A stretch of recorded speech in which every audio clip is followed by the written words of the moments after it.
So ಒಂದು ಕಡೆ ಕಾಲಿ ಅವರು ಅಬ್ಬರಿಸ್ತಾ ಇದ್ದಾರೆ, ಒಂದು ಕಡೆ ಚಿಟ್ಟೆ ಅವರು ಅಬ್ಬರಿಸ್ತಾ ಇದ್ದಾರೆ. ಅವರು ಹೇಳ್ತಾ ಇದ್ರು ಅವ್ರು ನಮ್ಮ ಸ್ನೇಹಿತರು ಒಳ್ಳೇದಾಗಬೇಕು, ಅವರು ಗೆಲ್ಲಬೇಕು ಅಂತ. ನಮ್ಮ ಚಿಟ್ಟೆಗೂ ಒಂದು ಲವ್ಲಿ ಹಿಟ್ ಬರಲಿ ಅಂತ ಹೇಳಿ ನಾನು ವಿಶ್ ಮಾಡ್ತೀನಿ. ಆ್ಯಂಡ್ ಹೆಂಗೆ ಮೈನಸ್ ಆಗುತ್ತೆ ಈಗ ನಾವು ಇರೋ ಇದರಲ್ಲಿ ಎರಡೂ ಸಿನಿಮಾಗೆ ಜನ ಬಂದು ಎರಡೂ ಸಿನಿಮಾನೂ ವರ್ಕ್ ಆದರೆ that's good for the industry ಅಲ್ಲ. ಸೊ ಎರಡೂ ಸಿನಿಮಾ ಚೆನ್ನಾಗಾಗಲಿ ಅಂತಲೇ ಹೇಳಿ ನಾನು ವಿಶ್ ಮಾಡ್ತೀನಿ.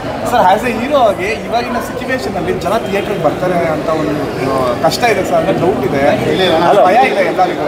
ಒಳ್ಳೆ ಸಿನಿಮಾಗಳು ಬಂದಾಗ ಡೆಫಿನೆಟ್ಲಿ ಜನ ಸಿನಿಮಾಗೆ ಬಂದೇ ಇದ್ದಾರೆ, ಬರ್ತಾರೆ, ಖಂಡಿತ ಬರ್ತಾರೆ.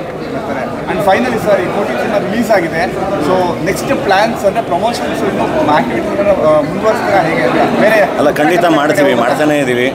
ಸೊ ಆ್ಯಂಡ್ ಮೀಡಿಯಾಗೂ ನನಗೆ ಅದೇ ರಿಕ್ವೆಸ್ಟು, ಒಂಚೂರು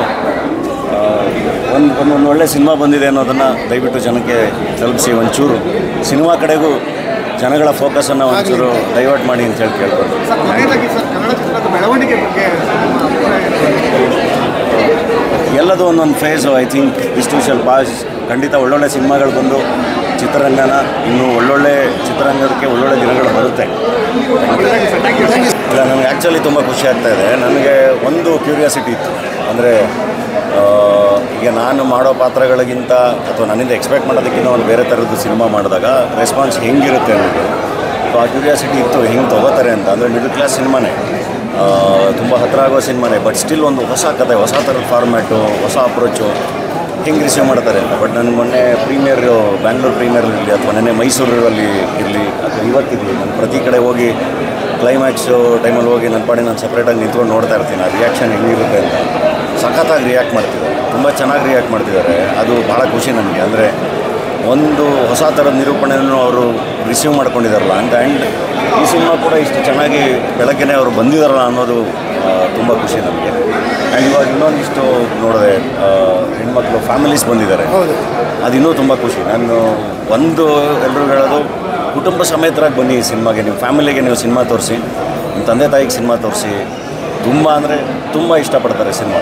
ಸೊ ಧನ್ಯವಾದ, ಸ್ಪೆಷಲ್ ಇಷ್ಟಪಡ್ತೀನಿ. ಸೊ ಈ ಪ್ಲ್ಯಾನ್ ಹೇಗೆ ಬಂತು ಸರ್? ಇದು ಎಲ್ಲೂ ಬಿಟ್ಕೊಟ್ಟು ಅವ್ರಿಗೊಂದು ಸ್ಪೆಷಲ್ ಥ್ಯಾಂಕ್ಸ್ ಹೇಳಬೇಕು. ಅದು ಸರ್ಪ್ರೈಸ್ ಆಗಿರಲಿ ಅಂತಲೇ ಸುಮ್ಮನಿದ್ವಿ. ಏಕೆಂದರೆ ಆ ಥರದ್ದೊಬ್ಬರು ಕಲಾವಿದರು, ಆ ಥರದೊಬ್ಬರು ಸ್ಟಾರು ಇದನ್ನು ಮಾಡೋ ಅವಶ್ಯಕತೆನೇ ಇಲ್ಲ ಆ್ಯಕ್ಚುಲಿ. ಬಟ್ ಅವರು ಒಂದು ಕಥೆನ ಇಷ್ಟಪಟ್ಟು ನಮ್ಮೇಲಿನ ಪ್ರೀತಿಗೆ, ಇಲ್ಲ ನಾನು ಅದನ್ನು ಮಾಡ್ತೀನಿ, ನನ್ನ ಸೀನ್ ತುಂಬ ಇಷ್ಟ ಆಯಿತು. ಯಾಕೆಂದರೆ ಕೋಟಿ ಯಾಕಂಗೆ ಬಿಹೇವ್ ಮಾಡ್ತಾನೆ, ಯಾಕಂಗಿದ್ದಾನೆ ಅವನು ಅನ್ನೋದಕ್ಕೆ ಮೇಜರ್ ಸೋಲೆ ವಿಜಯ್ ಸರ್ ಮಾಡಿರುವಂಥ ದೃಶ್ಯ. ಅದನ್ನು ಬಂದು ತುಂಬ ಅದ್ಭುತವಾಗಿ ಮಾಡಿಕೊಟ್ಟು ಹೋದರು. ಆ್ಯಂಡ್ ಥಿಯೇಟ್ರಲ್ಲಿ ಅದಕ್ಕೆ ಸಿಕ್ತಿರೋ ರಿಯಾಕ್ಷನ್ ನೋಡಿ ನನಗೆ ತುಂಬ ಖುಷಿ ಆಗುತ್ತೆ. ಒಂದು ಸರ್ಪ್ರೈಸ್ ಫ್ಯಾಕ್ಟರ್ ವರ್ಕ್ ಆದಾಗ ಒಂದು ಹೇಳೋ ಕೂಗಿದಿಲ್ಲ ಥಿಯೇಟ್ರಲ್ಲಿ, ಅದು ಭಾಳ ಖುಷಿ ಕೊಡುತ್ತೆ. ಸೊ ನಿಮ್ಮ ಮತ್ತು ಮೇಡಮ್ ಅವ್ರ ಕಾಂಬಿನೇಷನ್ ಕೂಡ ತುಂಬ ಚೆನ್ನಾಗಿದೆ ಜನ ಹೇಳ್ತಾ ಇದ್ದಾರೆ, ಏನು ಹೇಳ್ತಾರೆ ಇದಕ್ಕೆ? ವೆರಿ ಗುಡ್, ತುಂಬ ಒಳ್ಳೆ ಕಲಾವಿದರು ಅವರು. ತುಂಬ ಚೆನ್ನಾಗಿ ಮಾಡಿದ್ದಾರೆ. ಮೊದಲನೇ ಸಿನಿಮಾ ಆದರೂ ಒಳ್ಳೆ ರಿಯಾಕ್ಷನ್ ಸಿಗ್ತಾ ಇದೆ. ನೆನ್ನೆ ಮೈಸೂರಲ್ಲೂ ಅಷ್ಟೇ ತುಂಬ ಚೆನ್ನಾಗಿ ರಿಯಾಕ್ಟ್ ಮಾಡಿದ್ರು. ಅವ್ರ ಜೊತೆ ಇರೋ ದೃಶ್ಯಗಳು ಸಿನಿಮಾ ಚೆನ್ನಾಗಿ ವರ್ಕ್ ಆಗ್ತಾ ಇದೆ, ಅದೇ ಖುಷಿ. ಈಗ ಜನ ಆಚೆ ಹೋಗ್ಬೇಕಾದ್ರೆ ಪ್ರತಿಯೊಬ್ಬರು ಹೇಳಿದ ಒಂದೇ ಮಾತು, ನಮ್ಮ ಸ್ಟೋರಿ ಮಾಡಿದ್ದಾರೆ, ಮಿಡಲ್ ಕ್ಲಾಸ್ ಒಬ್ಬ ನೋವು ತೋರಿಸಿದ್ದಾರೆ ಅಂತ. ಸೊ ಇದ್ರ ಬಗ್ಗೆ ಏನು ಹೇಳ್ತೀರಾ? ಅದೇ ಕಾರಣಕ್ಕೆ ಹೇಳಿದೆ ನಾನು, ಒಂದು ಫ್ಯಾಮಿಲಿನ ಕರ್ಕೊಂಬನ್ನಿ ಅಂತ. ನಿಮಗೆ ನಿಮ್ಮ ಅಂದರೆ ಯೂಶ್ವಲಿ ನಾವು ಎಲ್ಲರೂ ಸಿನಿಮಾಗೆ ಹೋಗ್ತಾನೆ ಇರ್ತೀವಲ್ವ, ತಂದೆ ತಾಯಿ ಎಲ್ಲರೂ ಅವ್ರನ್ನ ಕರ್ಕೊಂಡು ನಾವು ಎಲ್ಲ ಸಿನಿಮಾಗಳಿಗೂ ಹೋಗಲ್ಲ. ಸೊ ಇದು ನೀವು ಅವ್ರನ್ನ ಕರ್ಕೊಂಬಂದು ತೋರಿಸೋವಂಥ ಸಿನಿಮಾ. ನೀವು ಆರಾಮಾಗಿ ಫ್ಯಾಮಿಲಿ ಜೊತೆ, ಮಕ್ಕಳ ಜೊತೆ, ಎಲ್ಲರ ಜೊತೆ ಬಂದ್ಬಿಟ್ಟು ಒಟ್ಟಿಗೆ ಕೂತು ಸಿನಿಮಾನ ನೋಡಿ ಕಣ್ ತುಂಬಿಕೊಂಡು ಸಿನಿಮಾಯಿಂದ ಆಚೆ ಹೋಗ್ಬೇಕಾದ್ರೆ ತುಂಬ ವಿಷಯಗಳ ಬಗ್ಗೆ ಮಾತಾಡ್ತೀರಾ. ನಿಮಗೆ ನಾನು ಸಿನಿಮಾ ನೋಡ್ಕೊಂಬಂದವ್ರದ್ದೆಲ್ಲ ಈಗ ಬಂದು ನನ್ನ ಫ್ರೆಂಡ್ಸ್ ಎಲ್ಲ ಅಥವಾ ಊಟಕ್ಕೆ ಅಲ್ಲಿ ಕೂತಾಗ ಒಂದಿಷ್ಟು ಸೀನ್ಗಳು, ಒಂದಿಷ್ಟು ವಿಷಯಗಳ ಬಗ್ಗೆ ನಿರಂತರವಾಗಿ ಮಾತಾಡ್ತಾನೇ ಇದ್ರು. ಸೊ ಹಾಗೆ ಸಿನಿಮಾದಲ್ಲಿ ಕಾಡುವಂಥ ಅಂಶಗಳು ತುಂಬ ಇದೆ. ಸೊ ಫ್ಯಾಮಿಲಿ ಜೊತೆ ಬನ್ನಿ ಧೈರ್ಯವಾಗಿ, ಒಂದು ಒಳ್ಳೆಯ ಸಿನಿಮಾ ನಿಮಗೆ ತುಂಬ ಖುಷಿ ಕೊಡುತ್ತೆ.